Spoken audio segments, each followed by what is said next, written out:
Hello everyone, कैसे हो आप लोग। आई होप अच्छे होंगे। तो आज हम लोग इस वीडियो में जानेंगे कि स्पोर्ट्स कोटा का में जो रिक्रूटमेंट होने वाला है, यानी कि postal assistant, sorting assistant, postman, mail गाड़ी या एमटीएस में जो रिक्रूटमेंट के लिए जो स्पोर्ट्स कोटा से लिया जाएगा रिक्रूटमेंट, तो उसके बारे में बात करेंगे। तो वहाँ पे फॉर्म भरने के लिए आपको गूगल पे जाना, गूगल पे सर्च करना है स्पोर्ट्स रिक्रूटमेंट, सर्च किए। यहाँ पे देखिए DOPSQR.CPT.government.in, इस पे गए, क्लिक करेंगे। क्लिक करने के बाद यहाँ पे देखिए ये चीज़ आ गया खुल करके, ठीक है। यहाँ पे देखिए sports quota recruitment notification live, start date 10/11/2023, यानी 10 नवंबर से आप फॉर्म फिलअप कर सकते हैं और 12 दिसंबर तक आप फॉर्म फिलअप कर सकते हैं, 6 बजे तक, 6 बजे शाम तक, ठीक है। तो ये इन्फॉर्मेशन आप देख लीजिए, ठीक है। उसके बाद यहाँ पे देखिए नोटिफिकेशन में सारा इन्फॉर्मेशन दिया हुआ है, तो नोटिफिकेशन को क्लिक करेंगे। ऑलरेडी मेरे पास डाउनलोडेड था, लेकिन फिर भी डाउनलोड करके दिखा देते हैं आपको, ठीक है। यहाँ पे देखिए recruitment of meritorious sports person in the department of post in the cadre of postal assistant, sorting assistant, postman, mail guard, multitasking staff, ठीक है। आपका फॉर्म भरने का जो डेट है 10 नवंबर, यानी कल से आप फॉर्म फिलअप कर सकते हैं। लास्ट डेट 9 दिसंबर तक है, 9/12/2023। लास्ट डेट में ऑनलाइन पेमेंट करने का 9 दिसंबर 2023 तक है, यानी कि आपको पेमेंट करना ज़रूरी है, ठीक है। नहीं पेमेंट करेंगे तो इनकम्प्लीट फॉर्म माना जाएगा और रिजेक्शन हो जाएगा। और आप फॉर्म फिलअप कर दिए लेकिन कुछ भी गलत हो गया तो आप करेक्शन करने का आपको टाइम दिया जाएगा 5 दिन का, 10 से लेकर 14 तारीख तक, यानी 10, 11, 12, 13, 14 दिसंबर तक आप फॉर्म को करेक्शन कर सकते हैं। कुछ भी अगर गलती कर दिया ऑनलाइन फॉर्म फिलअप करने वक्त, जैसे नाम, डेट ऑफ बर्थ या फादर्स नेम कुछ भी गलत कर दिए हैं या क्वालिफिकेशन डिटेल्स, तो वो सब चीज़ आप करेक्शन कर सकते हैं, ठीक है। नेक्स्ट देखिए online application are invited from meritorious sports person who fulfil other eligibility condition such as age, education, other qualification etc for recruitment to the vacancy in the following group C post. ये जितने भी post होता है group C का होता है, postal assistant, sorting assistant, postman, mail guard और multitasking staff, ठीक है। यानी कि किसी के पास स्पोर्ट्स कोटा का आपके पास सर्टिफिकेट है, स्पोर्ट्स सर्टिफिकेट है, लेकिन आपके पास एजुकेशनल क्वालिफिकेशन ये सब नहीं है, तो आप एलिजिबल नहीं हो सकते। दोनों चीज़ रहना चाहिए, यानी कि आपके पास स्पोर्ट्स सर्टिफिकेट भी होना चाहिए प्लस एजुकेशनल सर्टिफिकेट भी होना चाहिए, ठीक है, तब जाके आप एलिजिबल हो सकते हैं। यहाँ पे देखिए the recruitment process will be based on the guidelines issued by the department of personal and training, government of India. यहाँ पे देखिए पे स्केल क्या रहेगा। पोस्टल असिस्टेंट का लेवल 4 में रहेगा, 25,500 रुपया से लेकर 81,100 रुपया तक आपका सैलरी हो सकता है। sorting असिस्टेंट का भी लेवल 4 में रहेगा, 25,500 से 81,100 रुपया तक होगा। पोस्टमैन का भी 21,700 से लेकर 69,100 रुपया तक होगा, इसका लेवल 3 में रहेगा। और मेल गार्ड का भी लेवल 3 में रहेगा, 21,700 से लेकर 69,100 रुपया तक, यानी रिक्रूटमेंट तक आपका सैलरी हो जाएगा 69,100 रुपया, यानी पोस्टल असिस्टेंट में 81,100 रुपया तक जाएगा। स्टार्टिंग होगा 25,500 बेसिक सैलरी, और उसका जो DA, TA, HRA ये सब मिलता है वो सब मिलाकर के बहुत रुपया हो जाता है, ठीक है। उसके बाद वैकेंसी देखिए सर्किल वाइज या कैडर वाइज निकला है। एज रिलैक्स देखिए एज है, पोस्टल असिस्टेंट के लिए 18 से 27 साल एज है, sorting असिस्टेंट के लिए 18 से 27 है, पोस्टमैन के लिए 18 से 27 साल एज, मेल गार्ड के लिए भी 18 से 27 साल एज है, मल्टीटास्किंग स्टाफ के लिए 18 से 25 साल तक है, ठीक है। कुछ एज रिलैक्सेशन है, जैसे कोई SC/ST के अंडर है, फिजिकल हैंडीकैप है, तो लोग के लिए 5 साल के लिए एज रिलैक्सेशन है, यानी जिसका एज SC कैटेगरी है लेकिन 27 साल उम्र है तो वो 32 साल वाला भी फॉर्म भर सकता है, यानी एज रिलैक्सेशन 5 साल के लिए है, ठीक है। जनरल के लिए तो कोई एज रिलैक्सेशन नहीं है, 18 से 27 साल के एज वाला जो है वो वही लोग फॉर्म भर सकते हैं, यानी कि 18 से 27 साल वाला एज वो होना चाहिए। उसके बाद एजुकेशनल क्वालिफिकेशन होना चाहिए, प्लस उसके पास स्पोर्ट्स सर्टिफिकेट होना चाहिए, ठीक है। उसके बाद देखिए educational and other qualification required. Postal assistant और sorting असिस्टेंट के लिए आपके पास बैचलर्स डिग्री होना चाहिए और कंप्यूटर का नॉलेज होना चाहिए, यानी कंप्यूटर सर्टिफिकेट होना चाहिए। उसके बाद पोस्टमैन और मेल गार्ड के लिए आपके पास 12th स्टैंडर्ड सर्टिफिकेट होना चाहिए कोई भी यूनिवर्सिटी से, ठीक है। उसके बाद आपके पास लोकल लैंग्वेज का ज्ञान होना चाहिए, जिस भी डिवीज़न या सर्किल के अंडर आपका सिलेक्शन होना है या फॉर्म भरेंगे तो उस सर्किल का आपके पास, लेते हैं वेस्ट बंगाल में बांग्ला चलता है तो आपके पास लोकल लैंग्वेज बांग्ला होना चाहिए, सर्टिफिकेट बांग्ला होना चाहिए। यानी कि 10th सर्टिफिकेट में आपका बांग्ला होना चाहिए। जैसे उड़ीसा में उड़िया चलता है तो उड़िया लैंग्वेज आपका 10th स्टैंडर्ड में पढ़ा रहना चाहिए, सो वो लोग फॉर्म भर सकते हैं, ठीक है। उसके बाद देखिए कंप्यूटर का नॉलेज रहना चाहिए, ड्राइविंग लाइसेंस रहना चाहिए आपके पास 2 व्हीलर का, ठीक है। और देखिए नोट में क्या लिखल है, वैसा आदमी जो इसके पास, मान लो कि वैसा कैंडिडेट जो लोकल लैंग्वेज नहीं पढ़ा है 10th स्टैंडर्ड में, तो वो लोग भी फॉर्म भर सकता है। लेकिन उसको जब उसका रिक्रूटमेंट हो जाएगा, अपॉइंटमेंट मिल जाएगा, तो उसको लोकल लैंग्वेज का एग्ज़ाम पास करना होगा और वो पास करने के बाद ही आपका रिक्रूटमेंट होगा, ठीक है। उसके बाद देखिए वैसा आदमी जिसके पास ड्राइविंग लाइसेंस नहीं है तो वो लोग भी फॉर्म भरेगा, सारा चीज़ कंप्लीट हो जाएगा, सिलेक्शन भी हो जाएगा, तो उसको 5 साल के अंदर तक आपको ड्राइविंग लाइसेंस बना के देना है। नहीं देंगे तो फिर आपका सैलरी फ्रीज हो सकता है, सैलरी इंक्रीमेंट नहीं होगा। उसके बाद देखिए for the post of multitasking staff, MTS के लिए 10th स्टैंडर्ड होना चाहिए कोई भी। मेरिटोरियस स्पोर्ट्स पर्सन कौन कौन हो सकता है? A candidate shall be considered as a meritorious sports person for the purpose of recruitment under this notification with reference to the following criteria. A sports person who have represented a state or a country in the national or international competition any of the sports games mentioned in para 7 of this notification। मतलब जो national या international level पे perform कर चुका है sports person यानी कि खिलाड़ी, तो वो लोग इसमें फॉर्म भर सकता है। जो मान लो कि स्टेट लेवल से कंपटीशन में भाग लिया वो लोग भी भर सकता है। मान लो कि कोई स्कूल लेवल से भाग लिया था या खिलाड़ी स्कूल लेवल में खेला है तो वो लोग भी SDPAC उसके पास सर्टिफिकेट होगा तो वो लोग भी इस फॉर्म को भर सकता है। Sports person who have been awarded national award in physical efficiency under the national physical efficiency drive, वो लोग भी फॉर्म भर सकता है। और यहाँ पे देखिए कौन कौन सा गेम इसके अंडर आएगा, कौन कौन सा गेम खेलता है कैंडिडेट जो इस फॉर्म को भर सकता है। यहाँ पे देखिए आर्चरी, यहाँ पे देखिए, ठीक है, टोटल 65 गेम है। तो 65 गेम के अंडर चेस है, ब्रिज है, हैंडबॉल है, गोल्फ है, कूडो है, रोविंग है, ताइक्वांडो है, टेबल टेनिस है, बहुत तरह, क्रिकेट है, वॉलीबॉल है, बास्केटबॉल है, जिम्नास्टिक्स है, फुटबॉल है, judo, karate, boxing, baseball, badminton, athletics, ये बहुत तरह का गेम है। 65 तरह का गेम के अंडर जो भी इस गेम के अंडर कोई खेला है, ठीक है, रग्बी है, रोलर स्केटिंग है, तो वो लोग इस फॉर्म को भर सकता है, ठीक है। List of authorities competent to award certificate on eligibility for recruitment of sports, मतलब वैसा कैंडिडेट कौन कौन सा कैंडिडेट्स को कौन सा अथॉरिटी किसको कौन क्या दिया है। इंटरनेशनल कंपटीशन में अगर भाग लिया तो secretary of the national federation of the games concern, वो लोग अगर वो सर्टिफिकेट दिया तो वो फॉर्म भर सकते हैं। नेशनल कंपटीशन में secretary of the national federation और the secretary of the state association of the game concern. Inter university tournament में dean of the sports, national sports games for the school, director of additional joint और deputy director in overall charge of sports games for school in the director of for public instruction education of the game state. मतलब बोल रहा है कि जो school level से है, international, national या स्टेट लेवल से भरा ये पार्टिसिपेट किया था तो वो लोग को कौन कौन सा अथॉरिटी उसको सर्टिफिकेट दिया, तो वो सब चीज़ देखा जाता है। यानी कि फिजिकल एफिशिएंसी ड्राइव में सेक्रेटरी और other officer in overall charge of physical efficiency in the ministry of education and school welfare government of India, वो लोग सर्टिफिकेट दिया होगा, ठीक है। तो ये सब चीज़ आपको देख लेना है। All those candidates who fulfil the condition at para 4, 5, 6, 7 and possesses certificate in the prescribed form issued by the competent authority mentioned in para 8 shall be eligible in conclusion in the provisional merit list। मतलब बोल रहा है कि जो भी ये चीज़ अभी आपको दिखाए हैं ये सारा चीज़ उसके पास वो एलिजिबल होना चाहिए, वो सब कुछ में, ठीक है। मतलब बोल रहा है कि ये सब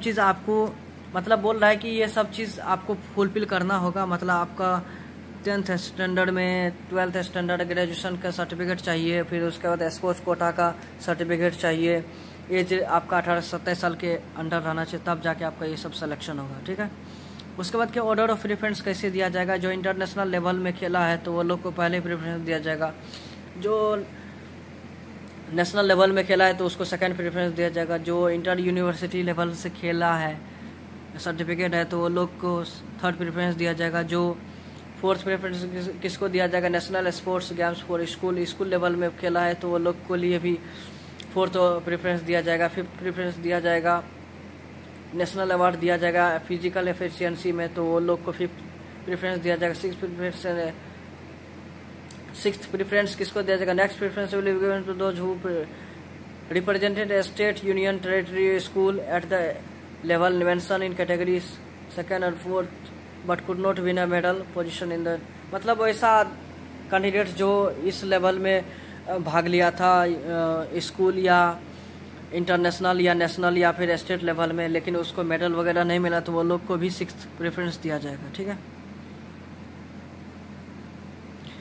यहाँ पे देखिए नोट में लिखा हुआ, in the event of tie candidate who has secured a higher position shall be given the preference if there is still tie candidate who has won more number of medals shall given preference, मतलब उसको पहले preference दिया जाएगा जो ज़्यादा medal जीता है।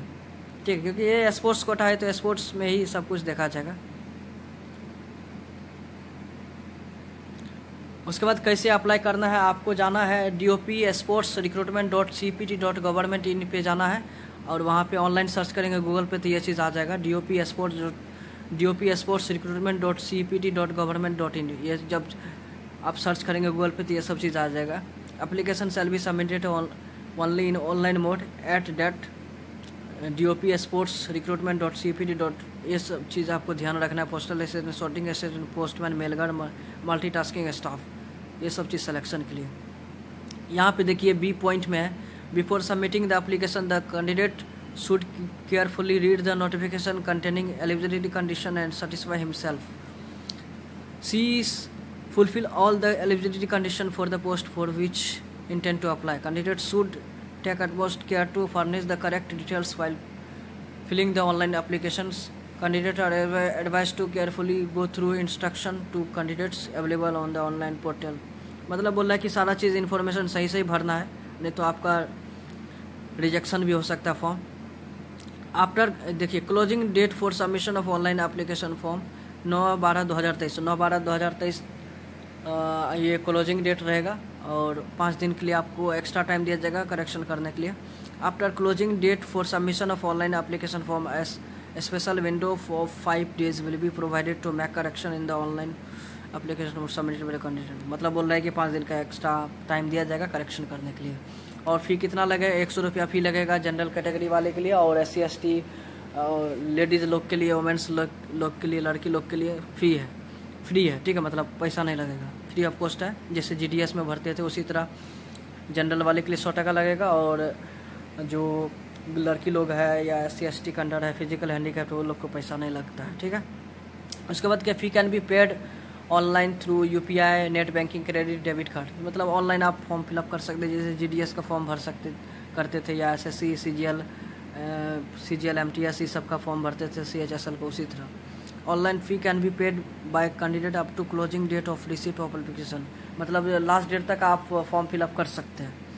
Candidate who are not exempted from payment of must sure that fee payment is successful such application which remain incomplete due to non payment of fee. मतलब बोल रहा है कि अगर आप फी पेमेंट नहीं करेंगे तो आपका फॉर्म रिजेक्टेड हो जाएगा। ठीक है, window for application form correction after closing date of receipt of online application period of 5 days will be provided to candidate to correct or modify online application parameters wherein candidates will be allowed to resubmit application after making requisite correction changes। बोल रहा है कि वैसे candidates को correction करने के लिए दिया जाएगा जो पेमेंट किया हुआ है। ठीक है,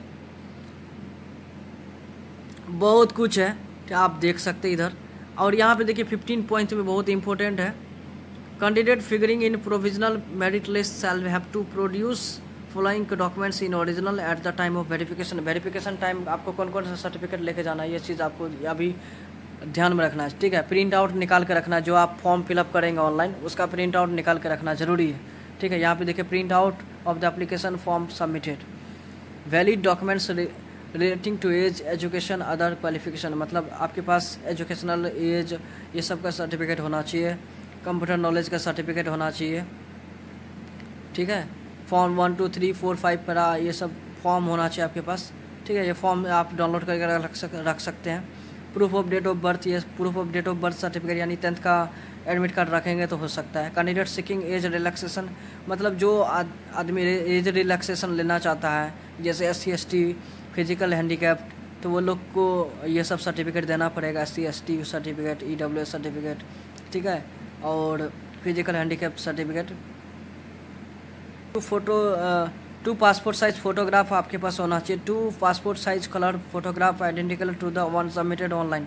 ऑनलाइन जो फॉर्म फिलअप करेंगे उस समय जो फोटो लगेगा वही फोटो आपके डॉक्यूमेंट वेरिफिकेशन टाइम 2टा फोटो लगेगा, ठीक है।